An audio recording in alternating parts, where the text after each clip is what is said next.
आज हमारे गोविंद का दूसरा रिकवरी बर्थडे है, दूसरा सोब्राइटी बर्थडे। आज को 2 साल हो गए नशे से दूर, है ना। और इसलिए इसके लिए पहले तो जोड़ा ताली।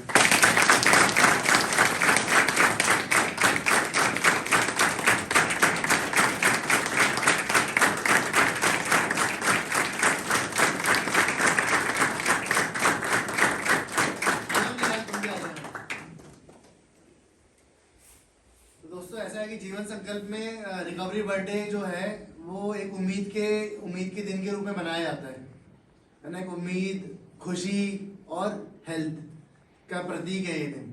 क्योंकि क्या है, ये दिन ऐसा है जो एक रिकवरिंग एडिक्ट के लिए बहुत महत्वपूर्ण होता है, बहुत इंपॉर्टेंट होता है। क्योंकि जब हम अपने एडिक्शन में थे, यूजिंग टाइम में थे, तो एक दिन दो दिन भी दूर रहना नशे से बहुत भारी लगता था। लेकिन जब ऐसे ही किसी को 1 साल होता है, 2 साल होता है, 3 साल, 4 साल, 5 साल ऐसे चलते जाते हैं, तो अपने अंदर कॉन्फिडेंस बढ़ने लग जाता है बहुत। क्योंकि क्या है, हम उस चीज पे जीत पा लेते हैं जिसको कभी हम छोड़ नहीं पा रहे थे, जिसके लिए हम अपना घर छोड़ने को तैयार थे, है ना, सब कुछ छोड़ने को तैयार थे, नशा छोड़ने को तैयार नहीं थे।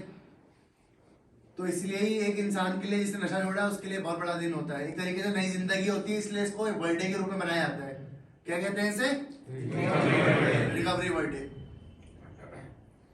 ये रिकवरी जो होती है सिर्फ नशे की रिकवरी, नशे से दूर रहने की रिकवरी नहीं होती। जिंदगी में और चीजों की भी रिकवरी धीरे धीरे होती है, लेकिन उसके लिए पेशेंस रखना पड़ता है बहुत।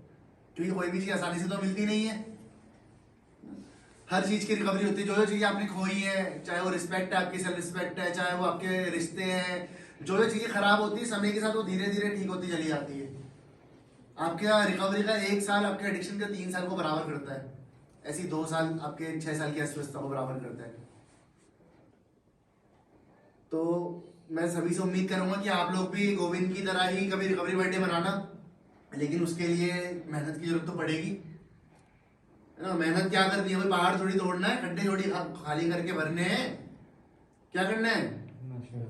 नशे से दूर रहना। और नशे से दूर रहने के लिए जो 12 स्टेप कार्यक्रम है अल्कोहलिक एनोनिमस का, नार्कोटिक एनोनिमस का, जो पूरी वर्ल्ड वाइड चलता है ना। इसके कुछ स्पिरिचुअल प्रिंसिपल्स हैं, उनको अप्लाई करना है। और कोई प्रिंसिपल्स कोई बहुत बड़े, कोई स्ट्रिक्ट मैनर पे नहीं है।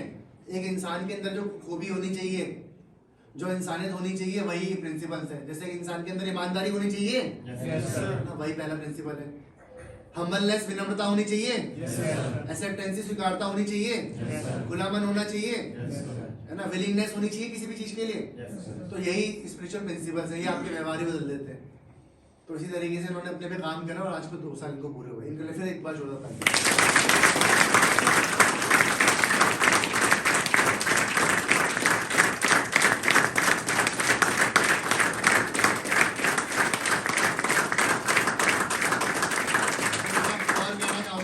कोई भी रिकवरी में आता है इंसान, जिसको जब वो ठीक होता है सबसे पहला एफर्ट, चलो रिहैब सपोर्ट करता है, परिवार सपोर्ट करता है आपको ठीक करने के लिए, है ना।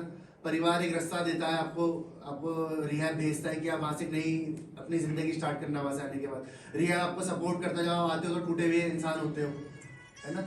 रिहैब का वो जो स्टाफ है या रिहैब का जो माहौल है वो आपको जोड़ता है। जो टूटी हुई चीजें होती है ना, इमोशनली बहुत वीक होता है नशेबाज, कोई भी एडिक्ट इंसान होता है जो, तो वो आप लोगों को दोबारा से अपने पैरों पे खड़ा होना सिखाता है, चलना सिखाता है। समझ रहे हो मैं किस मीनिंग में कह रहा हूँ? तो इसी तरीके से वो रोशनी की तरफ आपको लेके जाते हैं। लेकिन सबसे बड़ा एफर्ट आपका खुद का होता है, क्योंकि विलिंगनेस नानी जो इच्छुकता है वो आपका काम है। हम आपको से सुझाव दे सकते हैं, रास्ता बता सकते हैं कि ऐसे से करो, ऐसे से करो, एक डिसिप्लिन टाइम टेबल में डाल सकते हैं। लेकिन जो चेंजेस लाने हैं सबसे पहला स्टेप तो आपको उठाना पड़ेगा। उसके लिए आपको अपनी ईगो को साइड रखना पड़ेगा, अहम को साइड रखना पड़ेगा, है ना। जब तक आप अहम साइड नहीं रखोगे और जब तक चीज़ों को आप नहीं समझोगे, जो समझनी है, जिनका एहसास करना है, तब तक आप रिकवरी में नहीं आओगे। एहसास तो देखो हर किसी को होता है ना। पहले दिन में एहसास हो जाता है लोगों को, तो क्या सही हो जाते हैं वो पहले दिन में? एहसास जो होता है उसको बनाए रखना है मेन चीज। जैसे रिकवरी में ठीक होना नहीं, ठीक चलते हुए रहना रिकवरी के। ये नहीं कि 10 कदम चले और बैठ गए फिर। ठीक है दोस्तों? चलो फिर करो। अरे रुको, इतनी जल्दी तो मैं यहाँ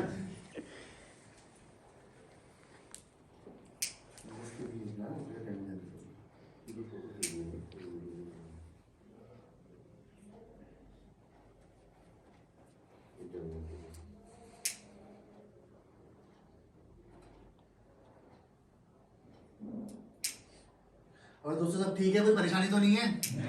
आजकल तो कोई रोज ही फंक्शन है, कुछ खाना कैसा हो रहा है आजकल? चलो बढ़िया। आज इतने टाइम से नॉन वेज हो रहा था, तो आज थोड़ा सा अलग वेज में करा है, चिली पनीर और कुछ और दाल मखनी टाइप है कुछ, क्योंकि रोज रोज भी नॉन वेज अच्छा नहीं होता ना, लगातार 3-4 दिन से हो ही रहा है। लेकिन होना चाहिए रिहैब में। देखो ऐसा ये चीज टैबू है रिहैब में ना, जो कोई पहले कोई और से रह के गया होगा, उसे पता होंगी चीजें कैसी होती है, कहीं और रहा होगा जो। लेकिन मेरा मानना ये है कि कोई ऐसी चीज तो हो जिसमें हम बाहर की चीजों को मिस ना करें।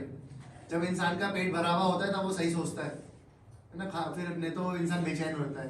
लेकिन कम से कम हम आप लोगों के लिए एफर्ट करें, तो इतना एफर्ट आप खुद के लिए कर लो, हमारे लिए मत करो, कि आप यहाँ से सही रास्ता लेके आना, नई जिंदगी को स्टार्ट करना है यहाँ से आने के बाद। चलो वो